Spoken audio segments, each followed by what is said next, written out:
할렐루야. 7월 6일 목요일 원포인트 큐티 가운데 오신 여러분들을 주님의 이름으로 사랑하고 축복합니다. 오늘 하나님께서 우리에게 주신 말씀은 빌립보서 2장 19절에서 30절까지의 말씀입니다. 빌립보서 2장 19절에서 30절까지의 말씀 다 같이 한 목소리로 읽도록 하겠습니다. 내가 디모데를 속히 너희에게 보내기를 주 안에서 바람은 너희의 사정을 알므로 안위를 받으려 함이니 이는 뜻을 같이하여 너희 사정을 진실히 생각할 자가 이밖에 내게 없음이라. 그들이 다 자기 일을 구하고 그리스도 예수의 일을 구하지 아니하되 디모데의 연단을 너희가 아나니 자식이 아버지에게 함같이 나와 함께 복음을 위하여 수고하였느니라. 그러므로 내가 내일이 어떻게 될지를 보아서 곧 이 사람을 보내기를 바라고 나도 속히 가게 될 것을 주 안에서 확신하노라. 그러나 에바브로디도를 너에게 보내는 것이 필요한 줄로 생각하노니 그는 나의 형제요 함께 수고하고 함께 군사된 자요 너희 사자로 내가 쓸 것을 돕는 자라. 그가 너희 무리를 간절히 사모하고 자기가 병든 것을 너희가 들은 줄을 알고 심히 근심한지라. 그가 병들어 죽게 되었으나 하나님이 그를 긍휼히 여기셨고 그뿐 아니라 또 나를 긍휼히 여기사 내 근심 위에 근심을 면하게 하셨느니라. 그러므로 내가 더욱 급히 그를 보낸 것은 너희로 그를 다시 보고 기뻐하게 하며 내 근심도 덜려 함이니라. 이러므로 너희가 주 안에서 모든 기쁨으로 그를 영접하고 또 이와 같은 자들을 존귀히 여기라.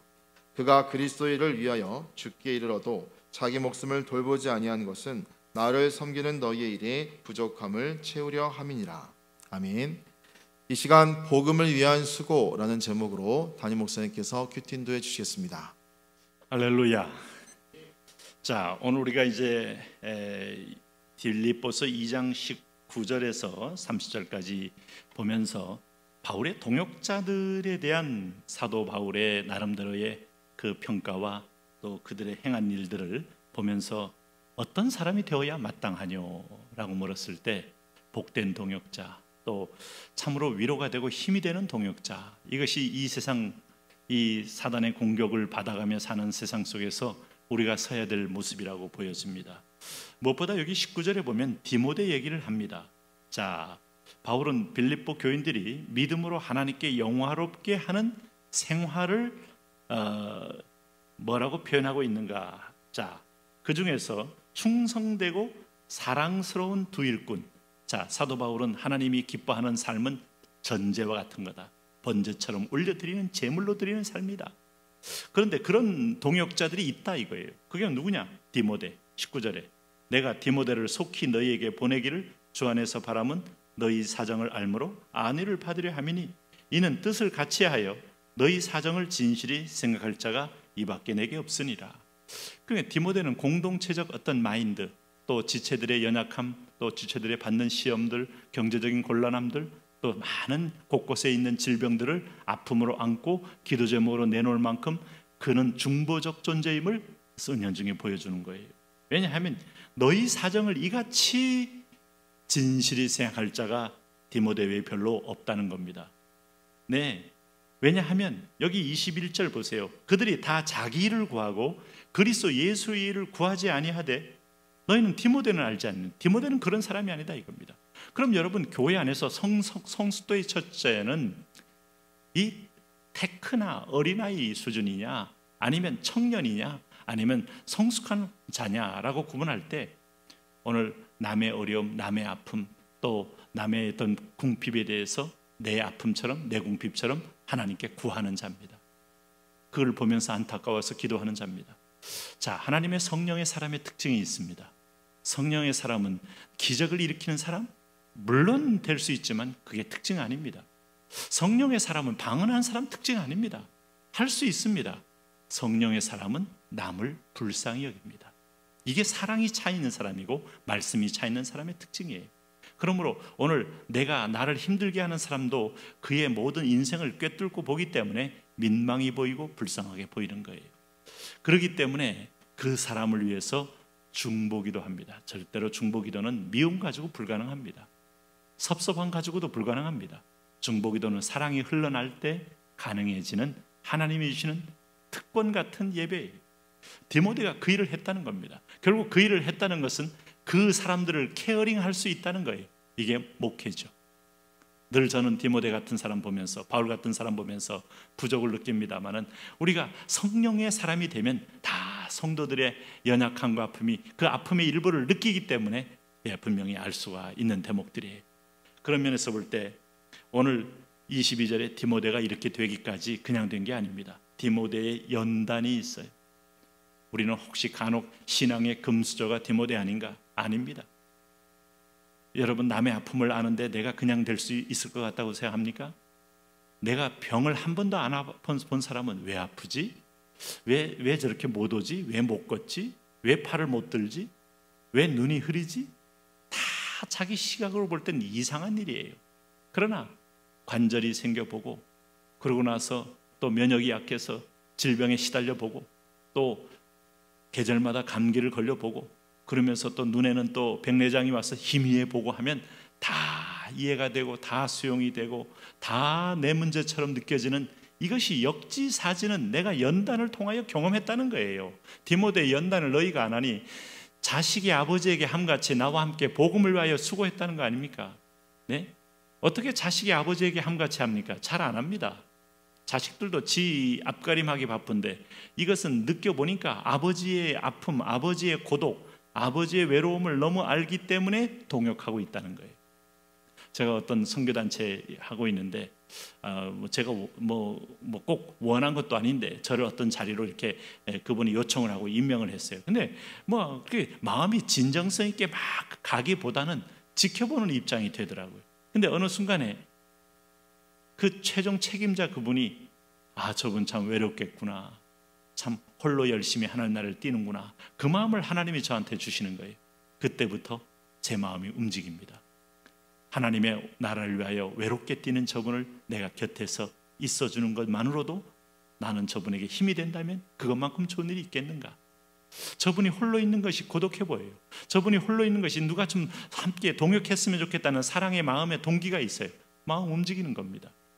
네, 오늘 부부간에도 마찬가지고 부자간에도 마찬가지입니다. 성령의 관계는 아들이 아버지니까 모든 걸 가졌으니까 알아서 하겠지가 아니고, 아버지의 고독, 아버지의 뒷모습 볼 때 동역자가 되고, 남편의 뒷모습 볼 때 동역자, 아내의 홀로 있는 고독을 볼 때 동역자, 이렇게 되는 것이죠. 자, 그런 면에서 볼 때 여기서 보면 디모데가 바울에게는 그런 아주 귀한 자기를 후계로 이어갈 그런 존재다 이겁니다. 그래서 그러므로 내가 이 일을 어떻게 될지를 보아서 곧 이 사람을 보내기를 바라고 나도 속히 가게 될 것을 주 안에서 확신하노라 하면서 첫 번째 자기의 아름다운 동역자 디모데 얘기를 하고 있어요. 두 번째 누구 얘기를 하는가 하면 에바브로디도입니다. 여기 26절에 에바브로디도를 왜 보낸가 하면 그는 나의 형제예요. 함께 수고하고 함께 군사된 자예요. 그러니까 거의 스피릿이 동일이라서 성령이 같이 임했기에 그저 바울이 뛰는 장면에 예산 타령한 거나 아니면 이거 좀 힘든 게 아니냐, 분위기 맞지 않느냐, 이런 소리 하는 사람이 아니라 그는 함께 수고, 함께 군사된 것으로 함께 앞을 보고 달려가는 동역자였다는 거죠. 그래서 너희 사자로 내가 쓸 것을 돕는 자라. 이런 사람 만나는 게 참 축복입니다. 이런 사람 만나는 거, 성령으로 통하는 사람은 정말 아름다운 믿음의 동역자죠. 바울에게 디모데가 있었고 에바브로디도가 있었고, 그리고 에바브로디도는 교인들을 생각해서 혹시라도 자기가 아픈 것을 교인들이 알고 근심한 것을 보면서 근심해. 너무 동정도 많은 사람이에요. 이것은 여러분 꼭 성령의 은사라기보다는 심정적으로 굉장히 정이 많은 사람이에요. 그래서 이런 사람들 보면 마음이 참 여리고 상담에 또 달란트가 있죠. 근데 그만큼 또 에너지를 많이 쏟는 겁니다. 은사 없는 사람이 엉뚱하게 상담하는 거 아닙니다. 물론 건성으로 들으면 상대방 실망하잖아요. 근데 에바브로디도 보니까 자기가 병든 것을 너희가 들은 줄을 알고 심히 근심할 만큼 상대방에게 자기 연약함에 대해서 오히려 내놓는 것조차도 상대방을 배려한다. 그가 병들어 죽게 되었으나 하나님이 그를 긍휼히 여기셨고, 그뿐 아니라 또 나를 긍휼히 여기사 내 근심 위에 근심을 면하게 하셨도다. 그가 병들어 죽을 지경이 됐는데도 우리는 막 화들짝 놀라서 막 중보 막 올리는데 올리셔야 됩니다. 그것도 하나님이 준 특권이에요. 그런데 디모데는, 여기 에바브로디도는 그것도 혹이라도 나 때문에 걱정이 더 심할까 봐 부담을 가졌다. 이건 꼭 하나님이 그렇게 하라는 건 아니지만 그분의 품성 속에서는 이런 아주 배려심이 깊었다는 거예요. 그런데 하나님이 그를 긍휼히 여겨서 질병을 고치시고 나를 긍휼히 여겨서 내 근심 위에 근심을 걷어 가셨다 하는 겁니다. 이런 동역자들 보면서 여러분 눈물이 가교가 보이지 않습니까? 네? 바울이 에베소를 떠날 때 장로들이 안고 울었던 그 장면들이 보이지 않습니까? 성령의 비전 따라 하는 모임에 가면요 이런 마음이 있어요. 이런 열매가 있어요. 그래서 여기 28절에 그러므로 내가 더욱 급히 그를 보낸 것은 너희로 그들을 다시 보고 기뻐하며 내 근심도 덜려함이라. 아무래도 교인들은 믿음이 약하죠. 동역자와 사역자들은 그래도 연단이 더 깊죠. 그러니까 그들에게 힘을 주기 위해서 디에바브로 디도를 보내고 디모데를 보내고 가서 이들 보면서 기쁨을 가지고 소망 가운데 함께하기 위해서 보낸다 이겁니다. 이러므로 너희가 주 안에서 모든 기쁨으로 그를 영접하고 또 이와 같은 자들을 존귀히 여겨라. 우리가 여러분 하나님 앞에 순종한 사람, 하나님의 말씀을 따라가는 사람 존귀히 여기면 하나님이 또 우리를 존귀히 여깁니다. 이게 단순히 바울의 권면에서 끝나는 게 아닙니다. 성령의 마음이 들어있어요. 우리가 누구를 존귀히 여길까요? 물론 영향력 있는 사람, 돈 있는 사람, 권력 있는 사람 그 자체가 이미 세상에서 존귀 여김을 받지 않습니까? 뭐 존귀까지는 아니지만 주목을 받지는 않습니까? 그러나 오늘 하나님이 존귀히 여기는 사람은 과부의 2렙돈을 바친 그 여인도 존귀히 여기고 막달라 마리아 7 귀신 들린 여인도 존귀히 여기는 거고 여러분 기생 막달라 마리아도 존귀히 여기는 거고 주를 향하여 헌신했고 훈련된 사역을 하는 사람은 더욱 존귀히 여기라 그랬습니다. 이것이 아름다운 동역하는 공동체의 영적인 질서입니다. 오늘도 여러분 가운데 이런 동역자가 많기를 축복합니다. 하나님 그런 은혜와 그런 사랑으로 세상 승리하게 하여 주옵소서. 예수님 이름으로 기도합니다.